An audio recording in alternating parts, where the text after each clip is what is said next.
The wind moved through the narrow streets that night, carrying the faint scent of rain that had not yet fallen. I stood at the open window of a small room above the marketplace, listening to the low murmur of voices below, merchants closing their stalls, children being called home, the occasional sharp laugh cut short by fatigue. None of it reached me in the way it once had. Years earlier, the same sounds would have pulled at me: envy for the ease others seemed to carry, irritation at the noise, a restless wish to be part of something louder, brighter. That night I simply observed. The pull was there, faint as a distant tide, but I did not follow it. I turned back into the room, lit a single lamp, and sat on the low bench that served as both seat and table. No scroll lay open before me, no urgent task waited. I had begun, some months earlier, to clear the space around me of anything that demanded immediate attention after dark. The habit was small, almost invisible to anyone watching, yet it had already begun to change the shape of the hours. When the day's obligations ended, I no longer rushed to fill the silence with plans, conversations remembered, or worries borrowed from tomorrow. I let the silence arrive, and in its arrival I discovered something steady beneath the surface. The mind, left alone, does not always wander toward chaos.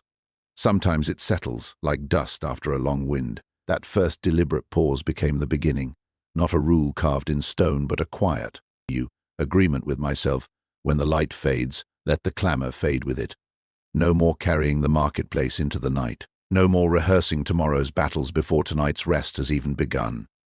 I noticed how much energy had been spent defending positions that no longer needed defending, explaining choices that required no explanation, anticipating slights that never came. The agreement cost nothing and demanded only attention. Over weeks the habit deepened. The room itself seemed to grow larger when the outer noise receded. Thoughts that once raced now walked. I remember the first evening I truly honored it without exception. The day had been long disputes in the forum that left the throat raw, a letter bearing news neither good nor bad but heavy with implication, fatigue that settled in the limbs like wet clay. In the past I would have paced the room, replaying every word spoken, every word unsaid, building cases in my head for what I should have said differently. That night I closed the door, extinguished every lamp but one, and sat. The silence pressed in at first, uncomfortable, almost accusing. Yet I remained. The thoughts came anyway, sharp, insistent, but I did not chase them or argue with them. I watched them pass, as one watches clouds move across a wide sky. Some dissolved on their own, others lingered longer, yet even they eventually thinned. By the time the lamp wick burned low, the room felt not empty but clear. This simple refusal to fill the evening with noise began to reshape the mornings as well. I woke earlier not from restlessness, but from a mind that had rested instead of wrestling.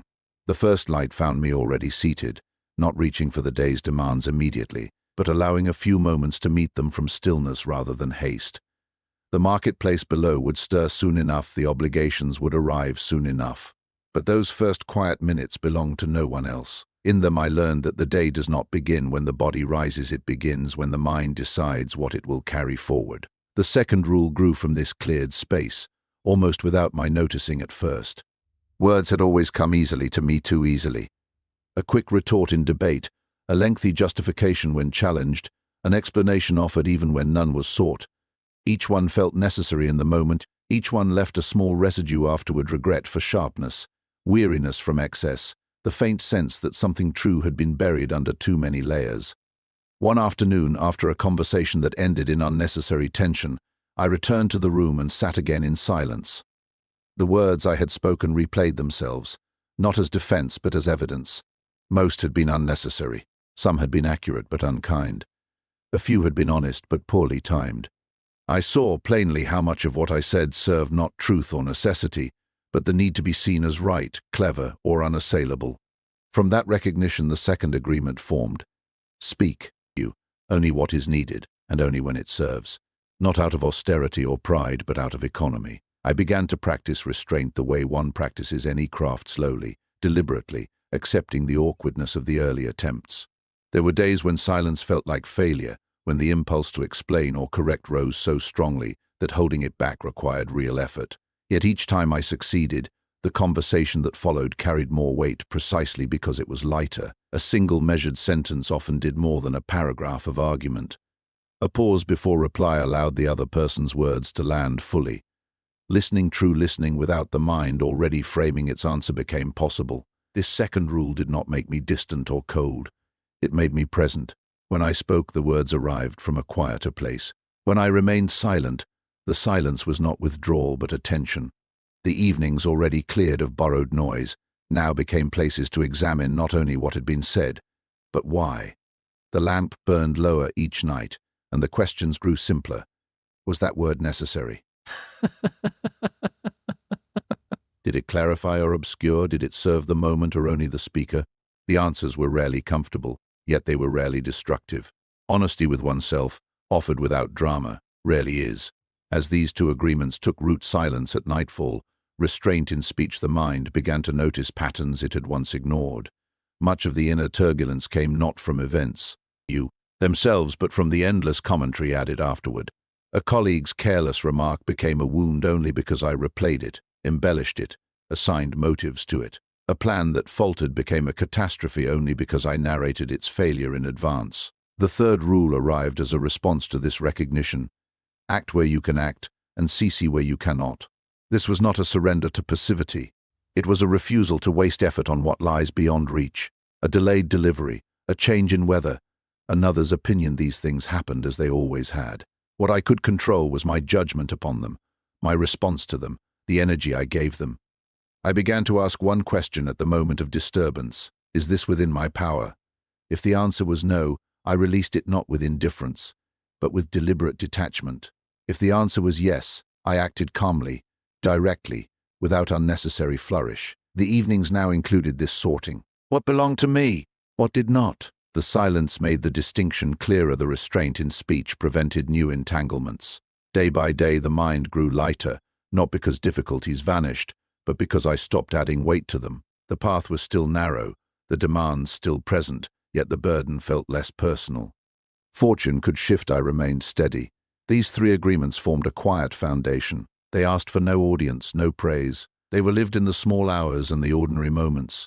Yet already life around them had begun to change, not dramatically, but steadily, as a river changes its course over time. The marketplace noise no longer lingered after dark. Words carried more because they were fewer. Fortune's turns met a measured hand rather than a grasping one. The fourth agreement waited in the wings, ready when the others had done their preparatory work. The third agreement took firmer shape in the months that followed, though it arrived less as a sudden decision, and more as the natural consequence of the first two. With evenings cleared of unnecessary noise and speech guarded against excess, the mind had less to untangle at the close of each day. What remained were the events themselves, plain, unadorned, stripped of the commentary I had once layered upon them. A merchant delayed payment without explanation. A neighbor spoke sharply in passing. A plan long prepared met unforeseen obstruction. In the past, these would have occupied the night. Reasons invented, responses rehearsed, resentment nursed until it felt justified. Now the silence refused them entry. They stood exposed, and in their exposure their true size became apparent. I began to ask, at the moment disturbance arose, one unhurried question: what part of this lies within my reach? The question was never rhetorical. It served as a boundary line drawn in plain sight. The merchant's delay? Not mine to command. The neighbor's tone? Not mine to rewrite. The obstruction to the plan? Not mine to erase. What? Remain mine was narrow but real. The judgment I placed upon the event, the action I took in response, the manner in which I carried myself through it. To recognize this boundary did not remove the difficulty. It simply refused to let the difficulty claim more territory than it deserved. There were days when the distinction felt sharp and unwelcome. A decision made in good faith was questioned publicly, not with malice but with enough force to sting. The impulse rose immediately to explain at length, to defend the reasoning, to reclaim the ground lost in perception. Yet the evening silence had already taught its lesson. Explanation often adds fuel rather than quenches it. I held back. I answered briefly, factually, without elaboration. The conversation ended sooner than it would have. The sting remained, but it did not spread. By nightfall, when I sat again with the lamp, the event appeared smaller. It had not grown in the dark because I had not fed it. This practice of discrimination, of acting where I could and releasing where I could not, began to permeate the daylight hours as well. I no longer spent energy constructing mental cases against what had already occurred. A tool broke during work. I repaired what could be repaired and replaced what could not. A letter arrived bearing unwelcome news. I read it once, noted what required response, and set it aside. No endless circling, no narrative of unfairness. The mind learned economy not through force but through repeated choice. Spend effort here, withhold it there. Over time the habit became almost reflexive. Disturbance still arrived. Fortune is not kind by nature, but it arrived alone, without the retinue of added suffering I had once supplied. The evenings now served a clearer purpose. With the room quiet and speech already measured during the day, the time after sunset became a place of gentle accounting. I reviewed not only what had been said, but what had been done, and more importantly, what had been attempted where no action was possible. Had I mistaken another's domain for my own?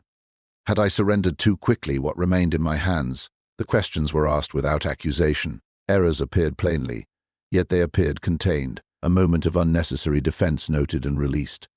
A hesitation where resolve was needed marked for tomorrow's attention. Nothing lingered beyond the lamp's light. Sleep came not as escape but as proper close. As these three agreements settled silence at nightfall, restraint in speech, action confined to what is possible, the fourth began to form almost inevitably. Each day, I came to see, is not merely a sequence of hours to be endured or filled. It is a complete task, deserving the same care one would give a single, deliberate piece of work. This meant approaching the morning not with vague intention but with one clear focus, to meet whatever arrived with the steadiness already cultivated. Not to conquer the day, but to complete it honorably. I began each morning by choosing one small matter to hold in full attention. A conversation requiring patience, a duty performed without haste or complaint, a discomfort accepted without narration. The choice was modest, no grand resolutions, no lists of virtues to achieve. Simply one thing done as well as reason allowed. Throughout the day I returned to it when distraction pulled. Is this the matter I chose? If not, I set the distraction aside. If yes, I gave it what it required.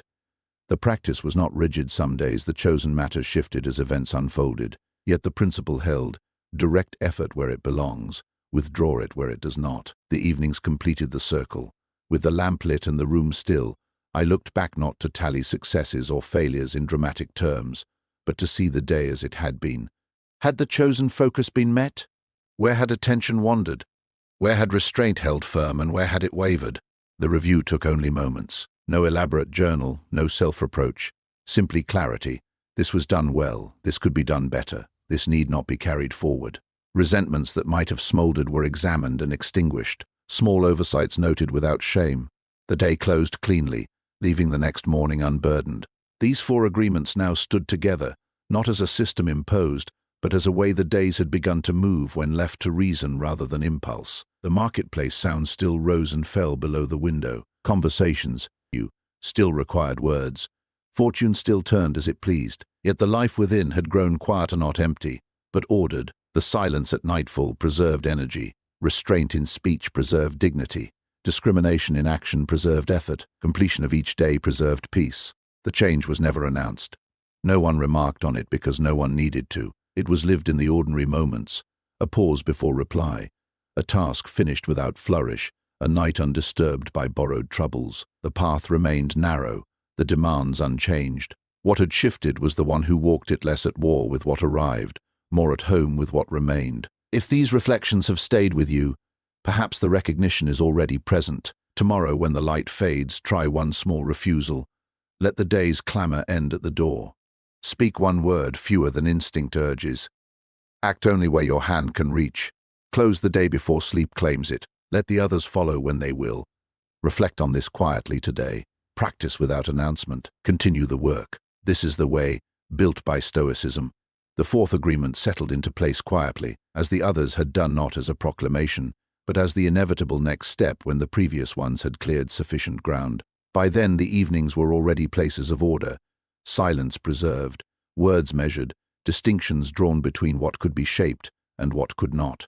What remained was to give each day the dignity of a finished work. Not a fragment rushed toward some distant goal, but a whole self-contained worthy of being brought to its proper close. I began to treat the morning not as the mere start of another sequence, but as the opening of a single, deliberate task. Upon waking, before the marketplace below stirred or the first obligations pressed, I chose one small focus for the day ahead. The choice was never ambitious, no sweeping vows to master every virtue or conquer every weakness. It was modest. A single conversation to hold with full presence, a duty to perform without the shadow of complaint, a moment of discomfort to meet without added narrative. The selection was made in stillness, often while the first light touched the stone floor. Once chosen, it became the quiet center around which the hours turned. Throughout the day I returned to it when distraction arrived, as it always did. A messenger brought news that shifted plans. A colleague spoke in haste. Fatigue settled early. In those moments the question arose naturally. Does this serve the focus I set this morning? If not, I set it aside, not with force, but with the calm refusal already practiced. If yes, I gave it what it required: attention undivided, effort unhurried, response unembellished. The practice was imperfect. Some days the chosen matter was forgotten amid the press of events. Others, a new necessity arose that demanded priority. Yet the principle endured: direct the mind where it can do good, withdraw it where it cannot. Over time, this single daily focus became less an effort and more a habit of orientation. The day no longer felt scattered, it felt gathered. The evenings completed what the mornings began. With the lamp lit and the room cleared of outer clamor, I sat and looked back, not to measure success against some ideal, but to see the day as it had actually been lived. The questions were few and plain. Was the morning's focus met, even in part? Where did attention hold steady? Where did it falter? And why? Had restraint in speech been honored? Had action stayed within its proper bounds? No elaborate accounting followed, no self-punishment, simply observation. This was done as reason allowed. This could be done with greater steadiness tomorrow. This need not be carried forward. Resentments that might have lingered were examined in that light and released. A slight received during the day, real or imagined, lost much of its heat when placed beside the question of whether it belonged to me. A mistake made under pressure appeared smaller when stripped of the story I had begun to tell myself about it. Small acts of patience or honesty, however unnoticed by others, were acknowledged without pride. The review took only moments, yet it closed the day cleanly. Nothing unresolved was permitted to cross into sleep. The lamp was extinguished, and rest arrived not as escape but as rightful pause. These 4 agreements: silence at nightfall to preserve clarity, restraint in speech to preserve dignity, action confined to what lies within reach to preserve effort, completion of each day to preserve peace, now moved together like parts of a single breath. They were never rigid laws demanding perfect obedience. They were living practices, adjusted daily, forgiven when they slipped, renewed when they wavered. They asked nothing extraordinary, only attention, choice, and the willingness to begin again. The change they brought was never dramatic.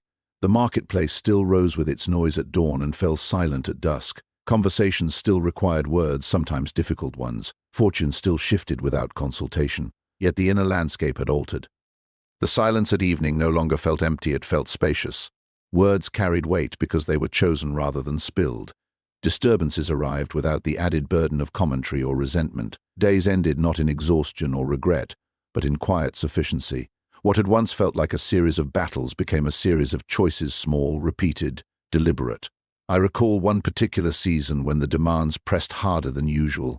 Obligations multiplied, sleep grew shorter, small irritations arrived in quick succession. In earlier years, such a period would have left me frayed, reactive, nursing grievances long after they should have been released. This time the agreements held. Each morning I chose one focus amid the press: to meet the next conversation without haste, to perform the next duty without inner complaint. Each evening I reviewed without drama. Where had I stayed present? Where had I drifted? The days remained hard, yet they did not compound into something heavier. The mind did not accumulate weight. It moved through the seasons steadier than the circumstances themselves. This is the quiet power of such agreements. They do not alter what arrives from outside. They alter what we do with what arrives. They build no fortress against fortune, they build a center that fortune cannot reach. The path is narrow, the practice ordinary, the reward invisible to anyone but the one who walks it.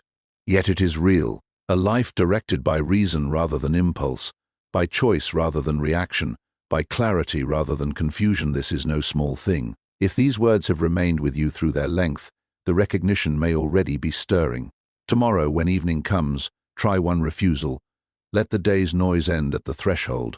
Speak one word less than the impulse suggests. Act only where your hand can truly reach. Close the day with a brief, honest look backward. Let the rest unfold in its time. Reflect on this today. Practice discipline without fanfare. Continue the work. This is the way, built by Stoicism. The four agreements had now become the unseen rhythm of the days, moving together without announcement or strain. Silence at nightfall preserved the mind's clarity. Restraint in speech preserved its dignity. Discrimination in action preserved its effort. Completion of each day preserved its peace. They were not rules written and consulted like a code. They were choices repeated until they felt less like choices and more like the natural shape of a life directed from within. Looking back, the change was never the kind that draws attention from others. No one remarked that my manner had altered, because the alteration was inward. Conversations still took place in the marketplace and the forum. Duties still arrived with the same weight and frequency. Fortune still turned without regard for my preferences. Yet the inner experience of these things had shifted. What once felt like a continuous assault noise, demands, slights, delays now appeared as separate events, each met on its own terms rather than allowed to merge into a single, overwhelming current. I recall a stretch of weeks when the heat pressed unusually hard, dust rose thick from the streets, and obligations arrived faster than they could be met. Sleep shortened patience, thin, small irritations multiplied like flies around a lamp. In earlier times, such conditions would have left me reactive, sharp words spoken, resentments nursed overnight, the next morning already burdened before it began. This time the agreements held without fanfare. Each evening the door closed on the day's clamor, the silence arrived and was honored. Words were weighed before they left the tongue, few were needed, and those that were carried more because of their scarcity. Action stayed within reach. What could be done was done calmly, what could not was released without argument. Each morning one focus was chosen amid the press, a single duty to meet with full presence, and the day turned around it as best it could. The evenings closed cleanly. The lamp burned low while I reviewed. Where had attention held? Where had it slipped? Where had restraint served? Where had haste crept in? The questions were asked plainly, answered plainly. No self-reproach followed, no elaborate promises for tomorrow, only clarity. This was handled as reason permitted. This could be handled with greater steadiness. The day ended not in exhaustion or lingering regret, but in quiet sufficiency. Sleep came as a natural pause, not as refuge from what had passed. Through that difficult season, the mind did not accumulate the weight it once had. Disturbances arrived, were met, and were left behind. The heat remained, the dust remained, the obligations remained. What did not remain was the additional burden of commentary, resentment, or anticipation. The agreements had built a center that circumstance could touch but not command. Not a fortress of invulnerability, such a thing does not exist, but a place of steadiness amid what cannot be steadied. Over the longer arc of months and years, this steadiness deepened into something more permanent. The marketplace noise no longer entered the room after dark because the room had learned to remain separate. Words carried authority because they were no longer spent freely. Fortune's changes met a measured response rather than a grasping one. Days closed without residue, leaving each new morning open rather than encumbered. The life did not become easier. Hardship still came, loss still cut, fatigue still settled in the bones, but it became less at war with itself. The struggle shifted from fighting what arrived to directing what could be directed. This is the quiet outcome of such agreements, not escape from difficulty, but freedom within it, not perfection of character, but consistent return to reason when character falters, not triumph over fortune, but refusal to let fortune dictate the inner response.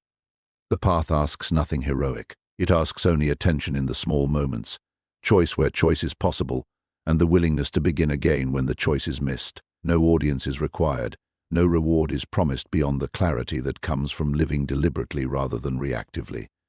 If these reflections have stayed with you until the end, the recognition may already be present within you. Something in the ordinary practice of these agreements may already feel familiar, as though it echoes a truth you have long known but not yet lived consistently. Tomorrow, when evening arrives, try one small refusal. Close the door on the day's noise and let silence enter. Speak one word fewer than the moment seems to demand. Act only where your hand can truly reach, and release the rest without resentment. Look back briefly before you. Sleep honestly without drama and close the day cleanly. Let the agreements unfold in their time. They require no haste, only persistence. Reflect on this quietly today. Practice discipline without announcement. Continue the work. This is the way, built by Stoicism.